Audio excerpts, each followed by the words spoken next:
Hi everyone and welcome to another video. I'm lauranemacquart and today I'm going to talk about all of the books that I have read or attempted to read in the month of July. Now, a couple of these books, as usual, I'm going to treat in a separate Invisible Cities video. So for example, I read Movement of the Ashes by Mia Couto, and you can already see what I thought about that one in my Invisible Cities Mozambique and Lebanon video, which will be linked up here. And the other book that you will see in a video that is not yet up, because I have neither made the food nor read the book from the other country, is Erased: The Untold Story of the Panama Canal by Marixa Lasso. It's non-fiction and it was great, but I still have to make food from Panama, so you will have to wait a little bit to hear more about that, but it was great, is all I'm gonna say for now.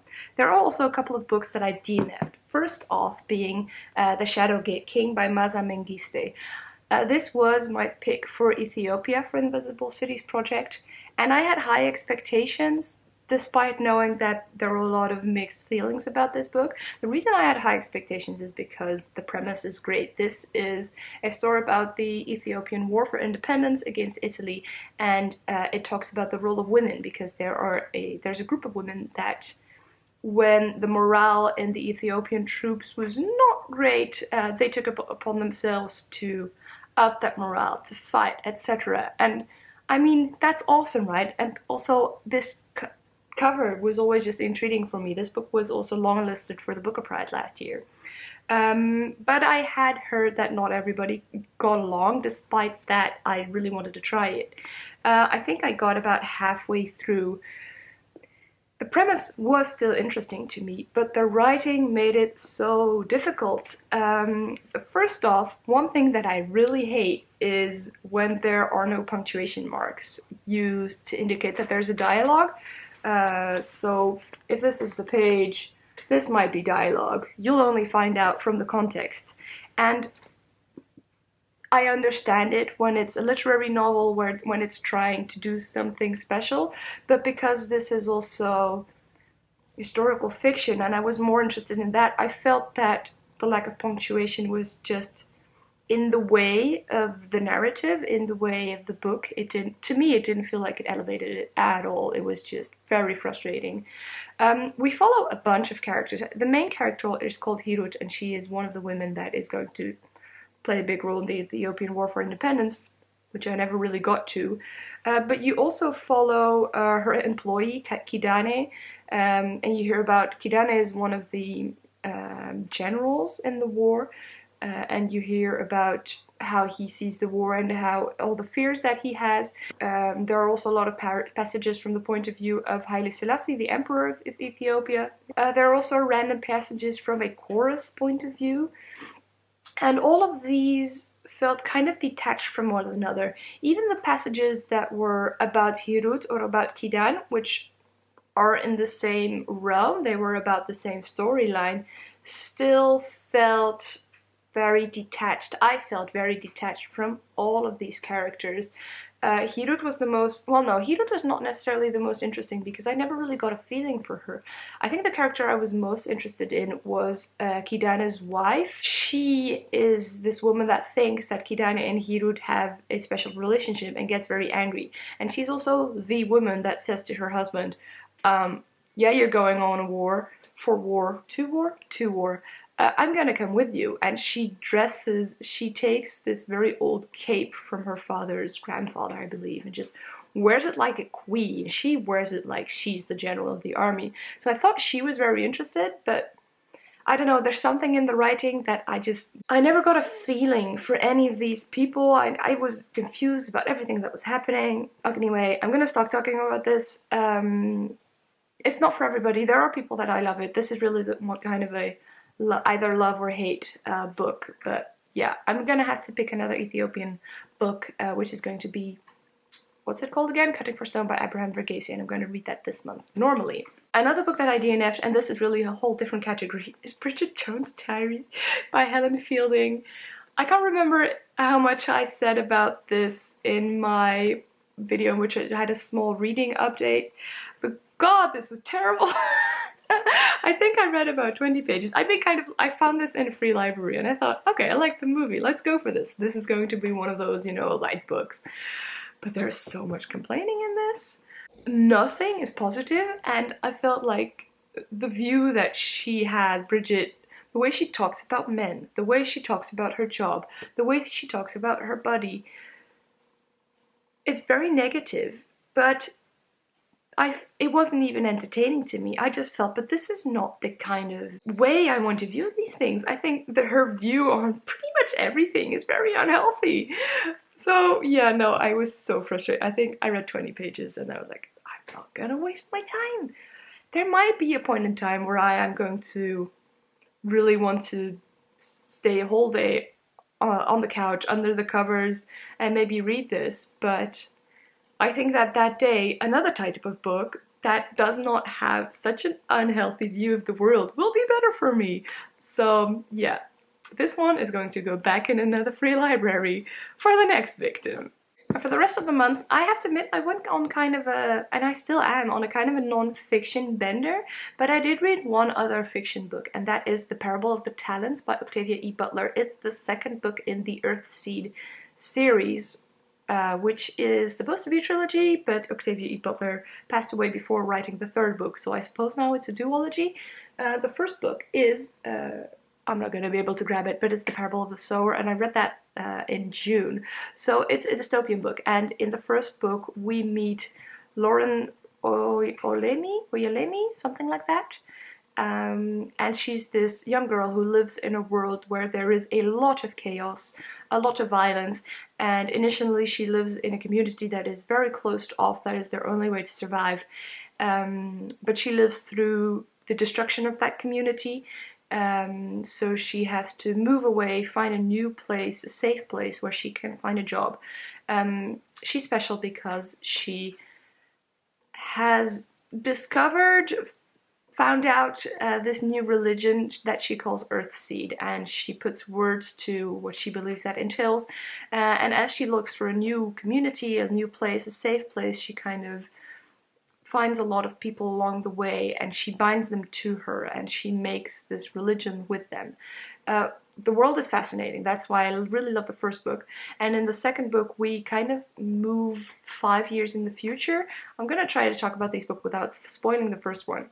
But we move 5 years in the future, and the kind of have stability at the end of the first book is completely disrupted, and everything is put upside down again, and Lauren kind of has to start all over again in a new dimension, because in the first book there's a lot of chaos, and in the second book there is less chaos because there is a leader of America that really pushes his own very extremist agenda, and who also pushes a very Christian agenda, and the group of people that push this Christian point of view do this by blocking people that they don't like, by making other people suffer.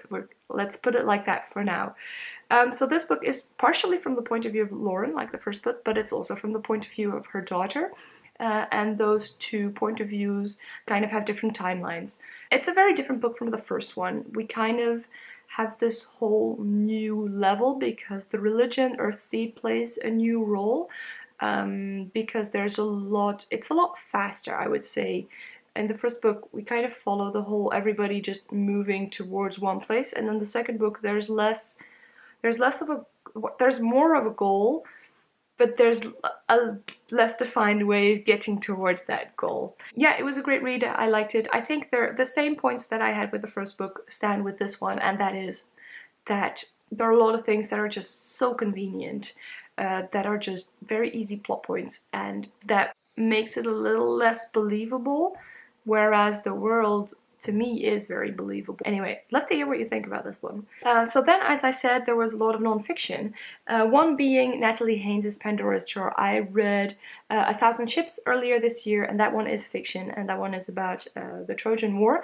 And this one I did not know before starting, but it is non-fiction, and Natalie Haynes describes a couple of women in the Greek mythologies, and she tries to make us rethink their stories a little bit. She really shows us, okay, but we kind of know this story, but there's an earlier version that says this, there's a later version that says that. She shows us, for every one of these women, that their story is not as straightforward, that there are good parts, that there are bad parts. She really tries. So for example, the first one is Pandora's Jar. So she talks about Pandora, and she shows us that Pandora is not just this person that opened this box, that there's a lot more to it. For example, that the box was not a box, it was a vase. But apparently Erasmus in 1500 translated vase wrongly to box. And now we all know it as Pandora's box, but opening a vase or making a vase break is a very different story from opening a box. And so she shows us through these kind of things how our interpretation of these women being easy, these women being not really having a role often in their own stories, is wrong. So that was really interesting. The women that she treats, let me just give you a list for the idea. Pandora, Jocasta, Helen, Medusa, the Amazons, Clytemnestra, Eurydice, Phaedra, Medea, and Penelope. Now, not all of these women are good people, especially if you take Medea. She's the woman that cuts off her brother into pieces so that it takes longer for her father to get to the boat that she's fleeing on, because he has to assemble the parts of her brother. She's also a woman that kills her own children. So what Natalie Haynes does is not making sure that we see all of these women as good people, because it's simply not possible, but she does show us more depth to the characters. And she also, one of the things that I really learned from this book is that I need to read Euripides' plays, because apparently the way he writes women is brilliant, and the passages that she showed in this book where Euripides shows a monologue by a character, by a woman, felt so empowering, like they had a role to play in their own story. I'd recommend you reading this if you like Greek myths. I wouldn't say, if you don't really know Greek myths, this wouldn't be a good place to start, because she does explain the stories of the characters, but still in a way that I think that if you don't know the base stories yourself already, it would be just a little bit confusing to have all of these different storylines. Also, another thing is that for each of the short stories, or short histories maybe we could say, she also talks a little bit about modern adaptations and modern characters that play these roles. And somehow, because I didn't know any of that, I mean, I had heard of Euripides, but some movie that was made 10 years ago, that, or a play 50 years ago, those didn't really talk to me, so those passages were less interesting. But except for that, I found this super interesting, and it fed my hunger for Greek myths a little bit. And apart from reading Euripides' plays, I'm also so tempted to read Euripides, what is it called? You've got the Iliad and Odysseus. Is it just called Odysseus? I'm super tempted to read that, although I know that that is not going to give me the view of Penelope or Odysseus that I want, because Homer was a man and Oedipus he's not a great person, but I know that he's going to be presented as a great person. But yeah, I'm really too tempted to read that one. And completely different, then we have Period Power by Maise Hills, also non-fiction. So this is, first off, let's say that menstruators, we need to read this. This talks about periods, it talks about cycles. It's not a book that you just read once and then you have all the information. It's very dense. First, what Maise Hills first does is that she explains a little bit more about the biology of vagina and stuff, and where your ovaries are and stuff like that. Then she talks about all of the things that are possible during your cycle, and what hormones influence what, and what that means for you as a person, why you are happy in certain periods of your period, why you might be sad in others. And she gives us ways that you can harness that and really accept that if these are the things that you need, then you should do this and this, and that will mean that you're stronger here and here. That's kind of the way that she describes a lot of these things. Then she talks a little bit more about some changes, so for example, having your first period or menstruation or a pregnancy. She touches upon those. I think that if you're really in one of those periods, then this is not enough, but it kind of takes it into that context. And at the end, she also talks a little bit more about things that, hey, if you have this, then you should really attack that. If you have this much pain, then maybe you should look at this and this. She talks also about diet, about sleep, about stuff like that, and how that is all linked to your cycle, and how being in tune with your cycle also influences those part of your life, or vice versa, being aware of what you eat and how that influences your cycle. So it's a very dense, very complex book. There are passages that I didn't really read because they weren't relevant for me, and I felt like there was so much information that if I had tried also to assimilate those things, that I would forget the things that are relevant for me. There is one thing that I have to say as a small negative maybe that I would say is, although she talks about, hey, it is really your own choice to be on the pill or not be on the pill or other decisions, it still felt like she was advocating for not being on the pill. And that is fine, because Maisie Hills is, this is her area of knowledge. If she thinks, hey, it is better to not be on the pill if you have these and these and these things, then it is absolutely her right to say so. But I felt like every time I was reading this, I'm like, oh, I really shouldn't be on the pill. And then if I let go of the book and not read it for a week, I would kind of forget why I had those feelings. So yeah, I tapped a lot of things. This is one that I'm definitely going to lend to people, and it's one that I think I will go back to regularly. There are things that I kind of know are in here. And now I know that if I need information, I can find it. So yeah, it's a great book. I think it's a good one to have on your shelves, to know what is in this, and to, when you face something that you don't really know what or how, to then look up information. Period power. Also, the fact that I'm 30 and don't know stuff of that is in here, that it is not general knowledge, just is dumbfounding and says something about our society. The last book that I want to talk about, I read on audio, and is another non-fiction.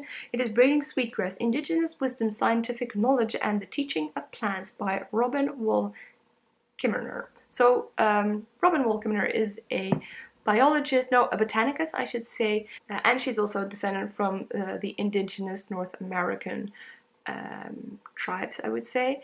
I kind of forgot what tribe she is originally from. I can't remember names when I listen to them on audio.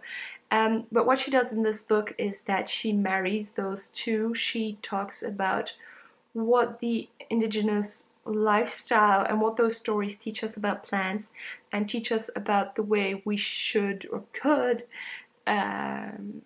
deal with plants, the way they give us stuff, we should give some back, really talking about that reciprocity and the relationship that there used to be between indigenous peoples and plants, and how not doing that now, how harmful it is to both the nature and to us. She marries it a little bit with her scientific knowledge from the botanica side of herself. I will say I would have liked a little bit more of that. She also marries it with her own life experience.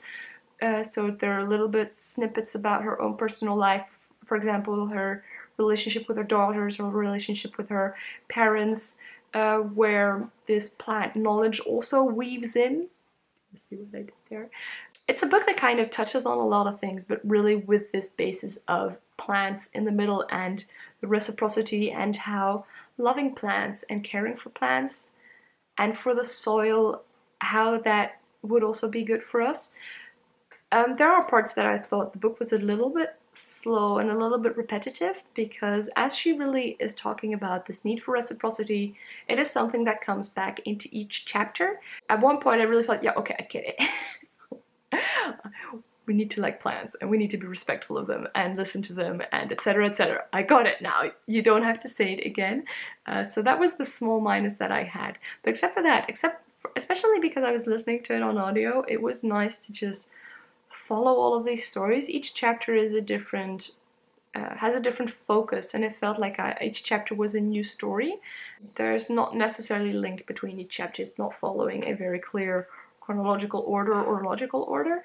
But yeah, it was nice to, it kind of opens your eyes again to nature and the value of being in touch with nature, which is really nice. And as a result of reading this book, I finally started now attacking The Hidden Life of Trees by Peter Wohleber, because I've been wanting to read that one for ages, and it was just a nice, it's nice.